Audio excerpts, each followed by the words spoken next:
Hello दोस्तों, welcome to one day exam. आज मैं आपके लिए लेकर के आया हूँ मौलिक अधिकार के 10 ऐसे महत्वपूर्ण प्रश्न जो अक्सर आपके एग्ज़ाम में पूछ लिए जाते हैं। तो आइए देखते हैं। हमारा पहला सवाल है, संविधान द्वारा मौलिक अधिकारों को लागू करने की शक्ति किसे दी गई है? हमारे ऑप्शन है भारत के सभी न्यायालय को, संसद को, राष्ट्रपति को, सर्वोच्च न्यायालय एवं उच्च न्यायालय को। सही जवाब है सर्वोच्च न्यायालय एवं उच्च न्यायालय को। इसकी व्याख्या देख लेते हैं। यह शक्ति केवल सर्वोच्च न्यायालय को अनुच्छेद 32 के तहत तथा उच्च न्यायालय को अनुच्छेद 226 के तहत प्रदान की गई है। चलिए देखते हैं अगला सवाल। मौलिक अधिकार को कभी भी निलंबित नहीं किया जा सकता है। प्रधानमंत्री के निर्देश पर निलंबित हो सकता है, राष्ट्रपति की इच्छा पर निलंबित हो सकता है या आपातकालीन स्थिति में निलंबित हो सकता है। तो हमारा सही जवाब है आपातकालीन स्थिति में निलंबित हो सकता है। की व्याख्या देखते हैं। यह केवल आपातकालीन स्थिति में ही निलंबित हो सकता है। अनुच्छेद 358 एवं अनुच्छेद 362 में मूल अधिकारों के निलंबन संबंधी प्रावधानों का वर्णन किया गया है। आगे बढ़ते हैं। तीसरा सवाल है, भारतीय नागरिकों के मौलिक अधिकारों का वर्णन किया गया है। पहला ऑप्शन अनुच्छेद 12 से अनुच्छेद 35 तक, दूसरा अनुच्छेद 13 से अनुच्छेद 36 तक, तीसरा अनुच्छेद 15 से अनुच्छेद 39 तक, चौथा अनुच्छेद 16 से अनुच्छेद 40 तक। इसका सही जवाब है अनुच्छेद 12 से 35 तक। भारतीय संविधान भाग 3 में अनुच्छेद 12 से 35 तक मौलिक अधिकारों का वर्णन किया गया है। वर्तमान में केवल 6 मौलिक अधिकार हैं। आगे बढ़ते हैं। कौन सा अनुच्छेद कारखानों में बालकों के नियोजन का प्रतिषेध करता है? अनुच्छेद 19, अनुच्छेद 17, अनुच्छेद 23 या अनुच्छेद 24? आपका सही जवाब है अनुच्छेद 24। अनुच्छेद 24 के अनुसार 14 वर्ष से कम आयु वाले बच्चे को किसी भी कारखाने या खान में काम करने के लिए नियोजित नहीं किया जाएगा या किया जा सकता है। अगला सवाल है, भारतीय संविधान का छुआछूत उन्मूलन से संबंधित अनुच्छेद कौन सा है?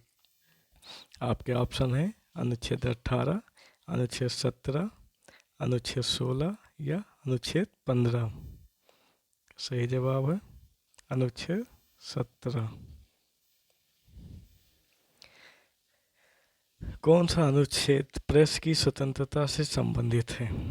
आपके ऑप्शन है अनुच्छेद 19, अनुच्छेद 20, अनुच्छेद 21, अनुच्छेद 22? सही जवाब है अनुच्छेद 19। संविधान में प्रत्यक्ष रूप से प्रेस की स्वतंत्रता का उल्लेख तो नहीं है, किंतु अनुच्छेद 19(1) का के अंतर्गत बोलने की आज़ादी और विचार व्यक्त करने के अधिकार में न्यायालय द्वारा इसको सम्मिलित मान लिया गया है। आगे बढ़ते हैं। मौलिक अधिकारों का संरक्षक। मौलिक अधिकारों का संरक्षक किसे कहा गया है? मौलिक अधिकारों का संरक्षक न्यायपालिका को, संसद को, राष्ट्रपति को या मंत्रिमंडल को कहा गया है?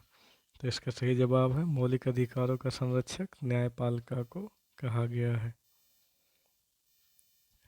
आगे, किस एक अधिकार को डॉक्टर भीमराव अंबेडकर द्वारा संविधान की आत्मा कहा गया है?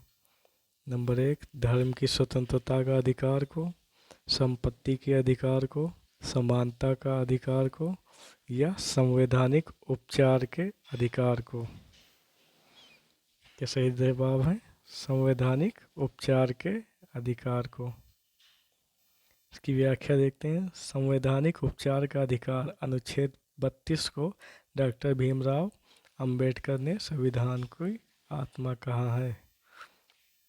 संपत्ति का अधिकार क्या है? एक मौलिक अधिकार है, एक नैसर्गिक अधिकार है, एक वैधानिक अधिकार है या एक कानूनी अधिकार है? तो इसका सही जवाब है यह एक कानूनी अधिकार है। प्रारंभ में संपत्ति का अधिकार मौलिक अधिकार हुआ करता था, किंतु 44वें संविधान संशोधन 1978 के द्वारा इसको मौलिक अधिकार की सूची से हटाकर कानूनी अधिकार बना दिया गया है। किसी व्यक्ति की स्वतंत्रता का महानतम रक्षक माना जाता है? परमादेश को, बंदी प्रत्यक्षीकरण को, उत्प्रेषण को या प्रतिषेध को? आपका सही जवाब है बंदी प्रत्यक्षीकरण को। बंदी प्रत्यक्षीकरण किसी व्यक्ति की स्वतंत्रता का महानतम रक्षक माना जाता है।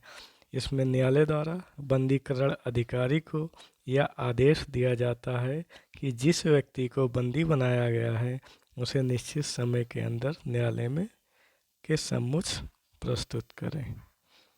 हमारा अंतिम सवाल है, 6 वर्ष की आयु से 14 वर्ष की आयु के बीच के सभी बच्चों को शिक्षा का अधिकार क्या है?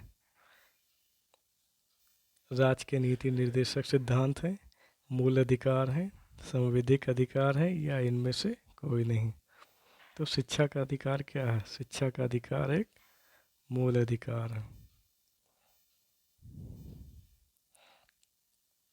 शिक्षा का अधिकार एक मूल अधिकार है जिसको संविधान के 86वें संशोधन 2002 के द्वारा एक नया अनुच्छेद 21 का जोड़ा गया था, जिसके अनुसार राज्य 6 से 14 वर्ष की आयु के सभी बालकों को अनिवार्य और निःशुल्क शिक्षा की व्यवस्था करेगा।